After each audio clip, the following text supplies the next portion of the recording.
teman-teman, perkenalkan aplikasi Mapalus, manajemen pantauan lokasi keluar masuk ASN.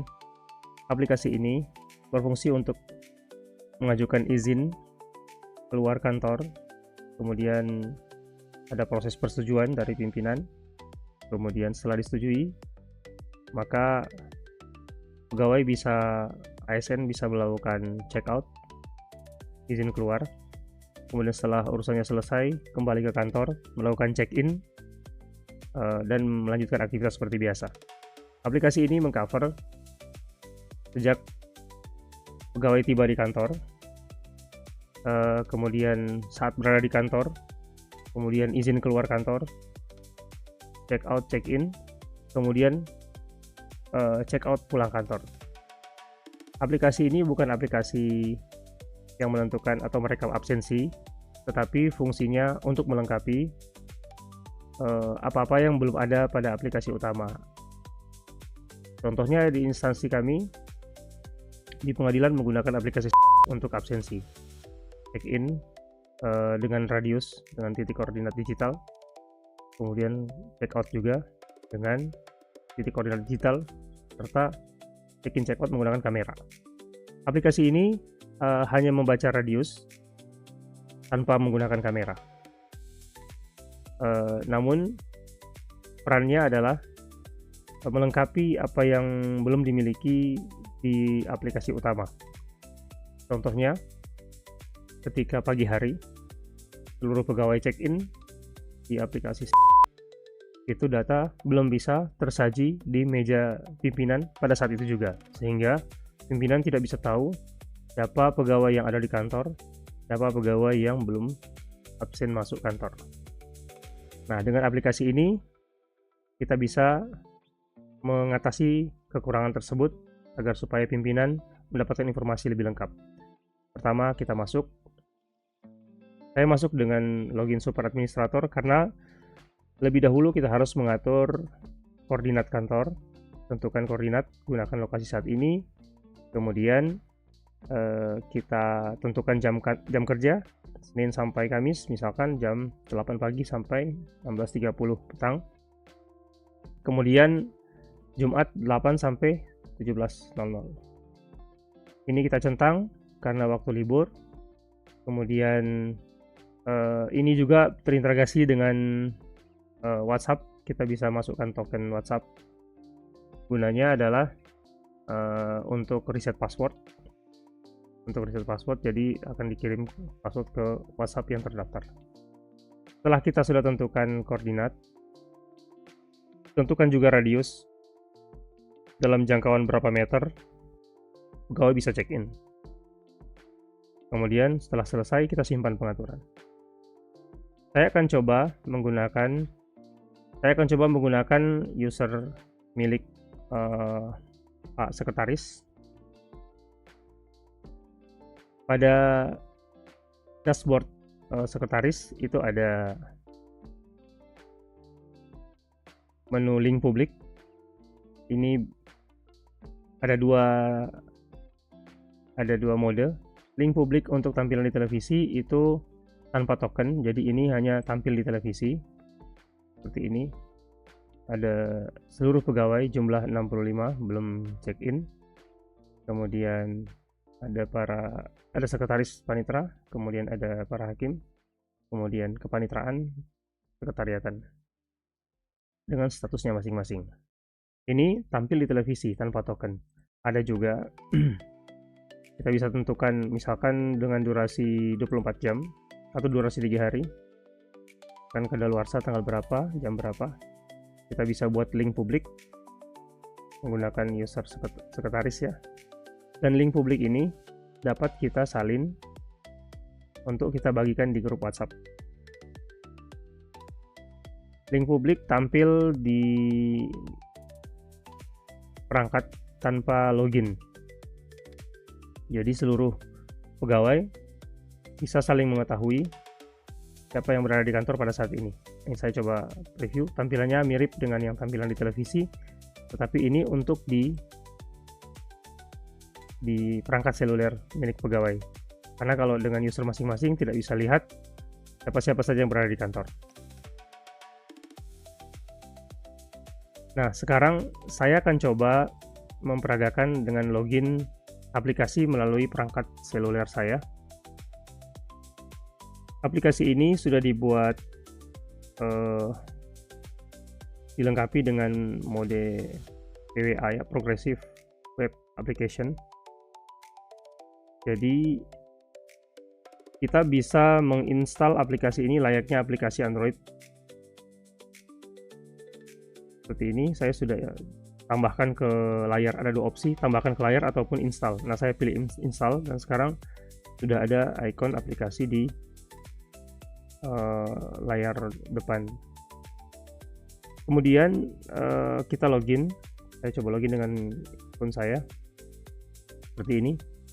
Teman-teman bisa lihat ini di refresh setiap 60 detik 60 detik untuk tampilan di televisi maupun di mobile seluler untuk yang monitoring ya. Nah, sedangkan kalau di perangkat kita tanpa link publik tadi, kita tidak bisa melihat keseluruhan secara detail nama-nama pegawai siapa yang ada di kantor. Kita hanya tahu bahwa total pegawai ada 65, yang di kantor berapa, tapi kita tidak bisa dapatkan informasi lebih banyak kecuali dibagikan link oleh pimpinan. Nah, di sini ada menu link publik untuk di perangkat mobile, tapi saya tidak punya akses untuk itu. Pegawai-pegawai lain juga tidak punya kecuali para pimpinan. Oke, selanjutnya kita lihat di sini di layar televisi. Saya fokus ke nama saya. Teman-teman lihat, saya akan check in. Saya tap di mobile, kemudian saya tap absen masuk. Oke, sudah selesai. Kita tunggu setelah ini di refresh selama tinggal kurang lebih 30 detik.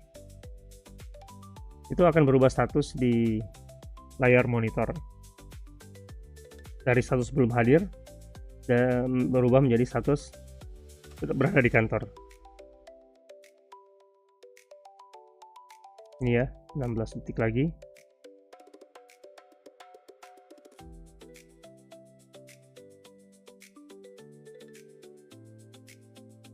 Lima, 4, 3. Nah, kita lihat di sini halaman ini akan di refresh dan status saya berubah, sudah berada di kantor, masuk jam 5.24. Dengan demikian, kalau ini dipajang di televisi atau di perangkat seluler pimpinan, maka pimpinan sudah tahu bahwa sekarang ini pegawai yang ada di kantor siapa saja. Nah, ini baru mau di refresh 10 detik. Jadi tadi ada perbedaan, ini sekarang 9 detik. Ini baru akan terlihat perubahannya nanti di sini. Jadi refresh setiap 1 menit. Refresh setiap 1 menit. Maka ini yang tampilan di televisi sama ya, antara televisi dan seluler itu akan sama yang dibagikan oleh pimpinan. Yang pasti dia akan refresh setiap 1 menit. Kemudian ketika pegawai saya ingin mengajukan izin keluar, saya tap pada ajukan izin keluar. Akan keperluan saya untuk keperluan pribadi.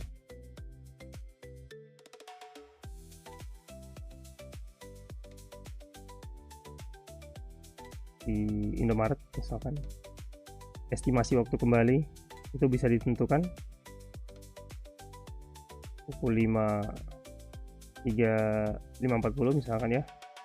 Kemudian saya ajukan izin. Teman-teman lihat ketika izin saya ajukan, pada halaman pimpinan tentunya perlu di refresh, atau saat pimpinan login logout itu akan tampil badge. Tapi di aplikasi nantinya akan ada, ketika ajukan izin, itu akan ada WhatsApp otomatis masuk ke pimpinan bahwa ada yang mengajukan permohonan izin keluar. Nah, nanti pimpinan akan login dan akan melihat ada badge di bagian persetujuan. Saya menggunakan user sekretaris, ada badge, diklik oleh sekretaris di mobile seluler ataupun di laptopnya. ada permohonan izin dari ini untuk belanja keperluan pribadi di Indomaret kembali jam 5.39, berarti sekitar 10 menit. Ketika pimpinan setuju, atasan atau pimpinan setuju, ini akan ada notifikasi WhatsApp ke pengaju, ke saya sendiri, bahwa permohonan disetujui. Nah, saya akan bisa lihat di layar saya bahwa sudah disetujui. Saya tinggal lanjut check out. Untuk WhatsApp notifikasinya memang sengaja saya belum aktifkan saat ini karena saya masih menggunakan versi free. Misalkan nanti kalau sudah mulai jalan baru saya akan aktifkan. Kemudian pegawai yang sudah disetujui lakukan check out ya, check out izin keluar.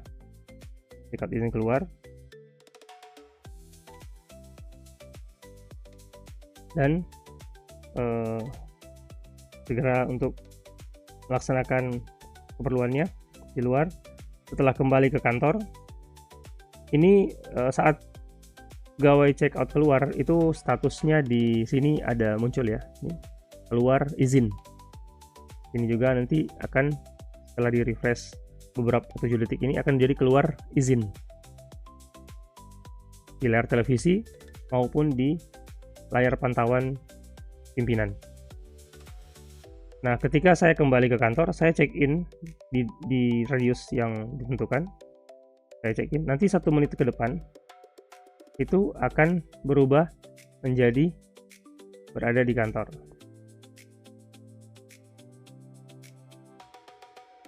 Oke, status kembali di kantor. Jadi ketika kita check in pagi maupun kita check out pulang, di aplikasi secara otomatis akan menampilkan link sikap. Supaya apa? Supaya pengguna itu tidak kesulitan untuk buka tutup browser ya. Jadi ketika sudah tetap berada di kantor, kita langsung bisa absen dengan sikap. Klik link buka sikap, kita absen dengan sikap seperti biasa. Jadi lebih memangkas beberapa langkah agar supaya tidak kesulitan pengguna absen sikap dan cek posisi bahwa mengkonfirmasi bahwa sudah berada di kantor. Tidak hanya itu, ada satu fitur di sini yang membantu juga pimpinan memonitor bawahannya. Di sini ada set status kegiatan. Jadi kita pilih di menu kegiatan. Di kegiatan, misalkan kita berada di kantor hari ini, namun kita akan mengikuti Zoom meeting online agar supaya pimpinan tidak mencari-cari kita di mana. Jadi keterangan misalkan Zoom dengan pusat misalkan ya. Lokasi atau platform lokasinya di mana, misalkan di Command Center menggunakan aplikasi Zoom atau Google Meeting atau apa. Kemudian kira-kira selesainya kapan? 1 jam lagi misalkan. Kemudian kita simpan status kegiatan. Nah, saya coba cek di sini 9 detik. Saya simpan status kegiatan. Oke. Ketika simpan, teman-teman lihat di monitor status yang berada di kantor berubah menjadi Zoom online. Zoom dengan pusat di Command Center. Dengan begini, pimpinan tahu bahwa ada berapa pegawai di kantor dan berapa yang sedang Zoom meeting, sehingga kalau misalkan memerlukan sesuatu dengan yang bersangkutan, itu sudah langsung tahu bahwa oh sebentar lagi ini sekarang sedang meeting, sedang Zoom ya, atau apapun, misalkan sedang rapat atau apapun. Nah, ketika selesai, Zoom sudah selesai, saya cek. Oke, kita tunggu mendekati waktu refresh. Ketika Zoom sudah selesai seperti ini teman-teman, saya tap akhiri kegiatan. Oke, kegiatan selesai. Kita akan lihat status nanti akan berubah di layar monitor atau di ponsel pimpinan. Kembali lagi menjadi berada di kantor dan siap untuk beraktivitas check out atau pulang kantor. Kita tap di sini, tinggal tap saja check out, sudah selesai. Kita tidak perlu foto, hanya akan tampil di sini. Lanjutkan ke aplikasi lain, aplikasi absensi yang aplikasi utama ya. Jadi kita buka sikap lagi, check out pulang, selesai. Seperti itu. Dan muncul pertanyaan, bagaimana misalkan kalau seseorang menitipkan akun untuk login pada orang lain, atau bagaimana jika seseorang memanipulasi lokasi dengan menggunakan aplikasi lokasi palsu seperti fake GPS dan lain-lain. Memang hal ini, kalau lokasi palsu seperti GPS, aplikasi browser itu tidak bisa membatasi, tidak bisa mengunci fitur-fitur seperti mode pengembang, karena fake GPS harus mengaktifkan mode pengembang. Tetapi meskipun aplikasi tidak dapat mencegah kegiatan manipulasi seperti itu, aplikasi ini mampu untuk mendeteksi hal-hal yang mencurigakan. Jadi kita bisa lihat dalam rentang waktu berapa hari, kemudian perangkat yang sama login ke berapa kombinasi akun berbeda. Itu sudah terindikasi bahwa bisa jadi ada yang menitipkan akun loginnya kepada seseorang. Jadi kita menggunakan fingerprint perangkat. Kita juga menggunakan alamat IP, tapi kalau alamat IP tidak dapat menjadi standar untuk diberikan sanksi atau teguran, karena ketika kita login dengan IP kantor misalkan, kita akan keluar dengan nomor IP yang sama. Ya, tapi kita bisa menggunakan perbandingan-perbandingan yang lain, seperti fingerprint perangkat. Kemudian kita bisa gunakan juga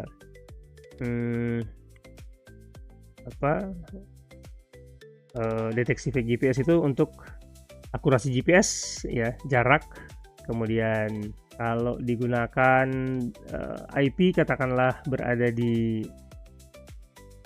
kota A, tapi GPS-nya berada di tempat kita, ini bisa diduga bahwa itu menggunakan aplikasi lokasi palsu. Oke, jadi seperti itu aplikasi ini bekerja untuk melengkapi aplikasi utama. Tujuannya adalah untuk meningkatkan akuntabilitas, meningkatkan kedisiplinan, kesadaran tentang aturan-aturan yang berlaku. Semoga aplikasi ini bermanfaat. Terima kasih. Sampai jumpa.